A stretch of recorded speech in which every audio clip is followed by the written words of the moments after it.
दोस्तों, क्या बोलते समय आपकी जुबान लड़खड़ाने लगती है? क्या हर शब्द से पहले एक डर बैठा होता है? क्या हकलाने का दिमाग से कोई कनेक्शन है? क्या हकलाना यानी कि स्टैमरिंग एक दिमागी समस्या है?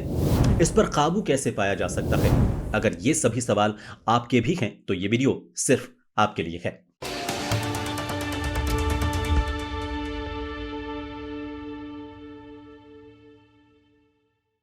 सबसे पहले यह समझना जरूरी है कि हकलाने का असली कारण क्या है। देखिए, इसमें मैं आपको 1 से 2 मिनट में ये बताना चाहूँगा कि सबसे पहले तो आप इस मिथ को समझिए कि बहुत से लोग ये मानते हैं कि जो हकलाना होता है, ये सिर्फ़ आदत या शर्म की वजह से होता है। ऐसा नहीं है। असल बात तो ये है, आपको ये समझना होगा कि जो वैज्ञानिक रिसर्च होती है, वो भी ये कहती हैं कि हकलाना अक्सर दिमाग का जो स्पीच प्रोसेसिंग एरिया होता है, हमारे दिमाग का बोलना और उसको प्रोसेस करने का जो एरिया होता है, जिसे अगर हम साइंटिफिक लैंग्वेज में कहें कि वो होता है ब्रोकाज एरिया, या फिर इनके साथ होता है एक मोटर कंट्रोल।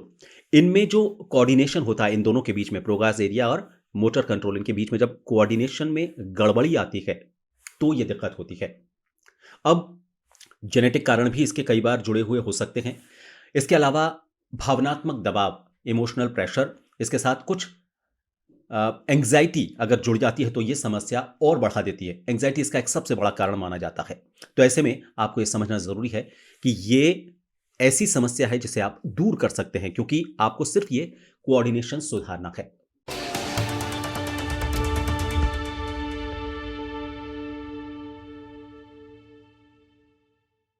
एक और चीज़ आप ये समझिए कि जो हकलाना है वो शरीर से ज़्यादा हमारे माइंडसेट की लड़ाई है। मैं शुरू से यही कहता आ रहा हूँ कि ये कोई ऐसी दिक्कत नहीं है जिसे दूर नहीं कर सकते, हमारे सिर्फ़ माइंडसेट को हमको कंट्रोल करना है।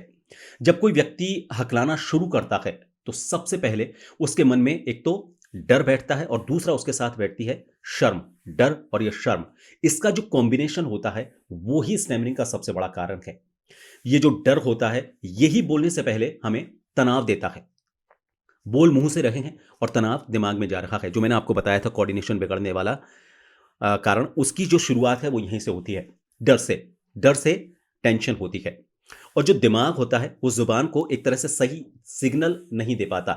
जो मैंने आपको बताया कि दिमाग का वो हिस्सा और जो मोटर कंट्रोल होती है, वो सही तरीके से उसको सिग्नल नहीं पहुंच पाता है। और इसकी वजह से जो सिर्फ जुबान की नहीं, ये दिमाग और जो हमारी फीलिंग्स होती हैं, उनकी समस्या से जुड़ा हुआ ये पूरा मामला है।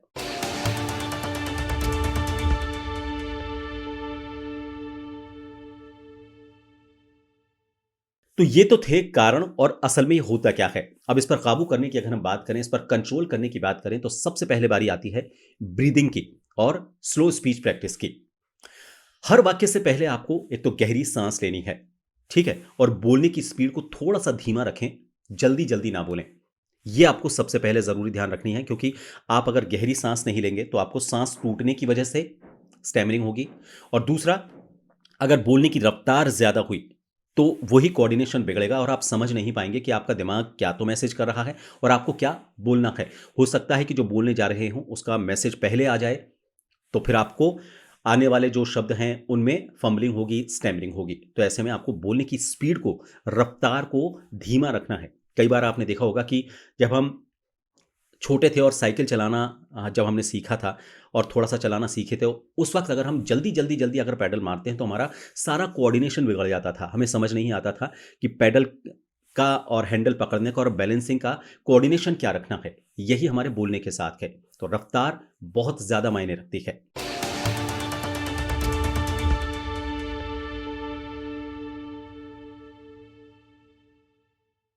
दूसरा, आपको करनी है शीशे के सामने प्रैक्टिस। शीशा घर में लगा होता है जिसमें आप देखकर बाल बनाते हैं, शक्ल सुधारते हैं।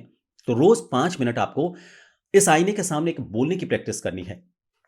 खुद को कॉन्फिडेंट रूप में देखना डर को कम करता है, और इसीलिए मैं बोलने की प्रैक्टिस की बात कर रहा हूं। आप कुछ भी, किसी भी टॉपिक को लेकर खुद की आंखों में आंखें डालकर बोलिए, प्रैक्टिस कीजिए। आंखें आपको इधर उधर नहीं ले जानी, आपको अपनी खुद की आंखों में देखना है और लगातार बोलने की कोशिश करनी है। स्पीड कम रखनी है, मैंने आपको बताया, ठीक है।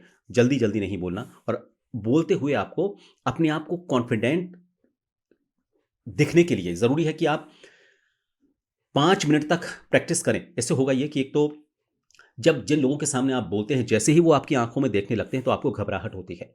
वो घबराहट कम होगी क्योंकि आप आँखों में आँखें डालकर प्रैक्टिस कर रखे हैं। दूसरा, चूँकि 5 मिनट तक आप कुछ याद तो नहीं रख सकते, तो ऐसे में आप जो भी टॉपिक है, जो आपका इंटरेस्ट हो, कोई भी हो सकता है, उस पर आप कैसे अपने आप को तैयार करते हैं, आपके दिमाग का सोचने का उस टॉपिक में, और उसको मैसेज को यहाँ ज़बान तक आना और फिर उसको बोलना, एक्सप्रेस करना, इन सब के बीच में कोऑर्डिनेशन इससे सुधरता है और इससे स्टैमरिंग कम होती है।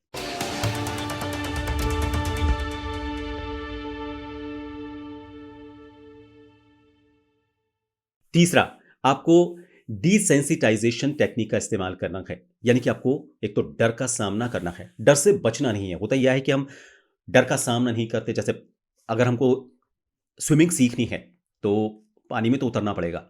पानी से अगर आप डरते हैं तो स्विमिंग कभी नहीं सीख सकते। तो ऐसे में आपको डर का सामना करना सीखना होगा। धीरे-धीरे पब्लिक में छोटी-छोटी बातें बोलना शुरू कीजिए। आपको लगता है कि बहुत ज़्यादा बोलते हैं तो आपको स्टैमरिंग होती है। कम बोलिए, लेकिन धीरे-धीरे पब्लिक में बोलना शुरू कीजिए। फिर धीरे-धीरे आप में आत्मविश्वास आएगा, तो उसकी जो ड्यूरेशन है उसको बढ़ाइए। हर बार जो एक छोटी जीत होती है ना, वो आपको आने वाले वक्त के लिए और ज़्यादा मजबूत करती है।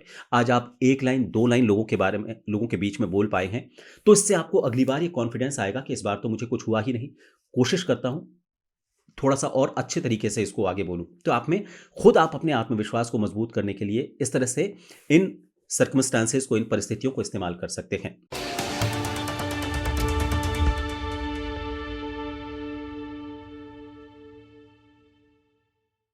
चौथा, स्पीच थेरेपी। आपको एक एक्सपर्ट की हेल्प लेनी है। ये स्पीच थेरेपिस्ट साइंटिफिकली आपको कुछ एक्सरसाइजेस बताते हैं, जो हमारे दिमाग और हमारी जो ज़ुबान होती है, उसका जो कोऑर्डिनेशन होता है, उसको बेहतर करती हैं। तो आप एक अच्छे स्पीच थेरेपिस्ट जो ऑथेंटिक हो, ऐसा नहीं जो आप साइकिल और रिक्शे और गाड़ियों के पीछे जो स्टिकर और ये लगे होते हैं दीवारों पर, उनको देखकर किसी गलत स्पीच थेरेपिस्ट के चक्कर में पड़ जाएँ। अच्छे बढ़िया हॉस्पिटल का एक स्पीच थेरेपिस्ट जिसका अच्छा अनुभव हो, उससे आप सलाह लें, वो ही आपको सही सलाह देगा। गलत के अगर आप चक्कर में पड़ गए, पैसों का नुकसान होगा और साथ ही वक़्त खराब होगा। तीसरा, कोई फ़ायदा भी नहीं होगा। तो अच्छे स्पीच थेरेपिस्ट को आप संपर्क करके उनसे आप इन एक्सरसाइज़ेज़ के बारे में, अपनी समस्याओं के बारे में बताइए, वो आपको सही तरीके से गाइड करेंगे।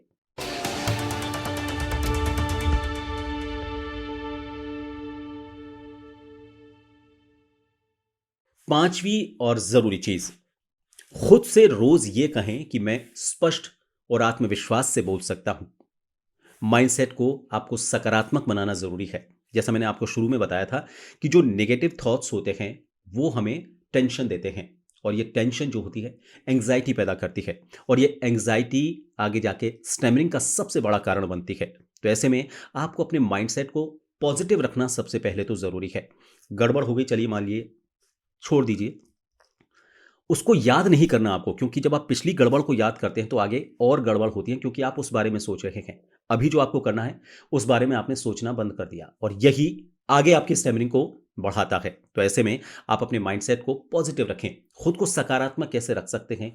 ब्रीदिंग पैटर्न इसके लिए ज़रूरी है। आराम से बोलिए, जो हो गया उसको आप भूलने की कोशिश करते हो, आगे जो पॉइंट है उस पर कैसे आपको फोकस करना है, सारा फोकस आपको उधर की तरफ लेकर जाना है। तो दोस्तों, हकलाना कोई कमजोरी नहीं है, सिर्फ एक न्यूरोलॉजिकल चैलेंज है, जिसे सही प्रैक्टिस और सोच से जीता जा सकता है। मुझे लगता है कि आज की मेरी ये कोशिश आप तक एक सकारात्मक, हमारी जो वीडियो बनाने की कोशिश थी उसके तौर पर पहुंची होगी। अगर आपको लगता है कि मेरी ये कोशिश कामयाब रही है, तो मैं चाहूँगा कि हमारे इस वीडियो को आप लाइक करें, शेयर करें, सब्सक्राइब करें। सब्सक्राइब करने के बाद उसके आगे जो बेल आइकन है, उस पर ज़रूर हिट कर दें, ताकि जब भी मैं नेक्स्ट वीडियो बनाऊं तो आप तक अपने आप नोटिफिकेशन से उसकी जानकारी पहुंच जाए। अगर आपको लगता है कि आप इस वीडियो के बारे में मुझसे कुछ कहना चाहते हैं, तो आप कमेंट कर सकते हैं। अगर आप ज्वाइन बटन पर क्लिक करेंगे तो खास मेंबर बनेंगे, और उन सभी मेंबर्स के लिए मैं वक्त वक्त पर कुछ खास टिप्स के वीडियोज़ बनाता हूँ, और साथ ही महीने में एक बार उनके साथ एक लाइव स्ट्रीमिंग करता हूँ।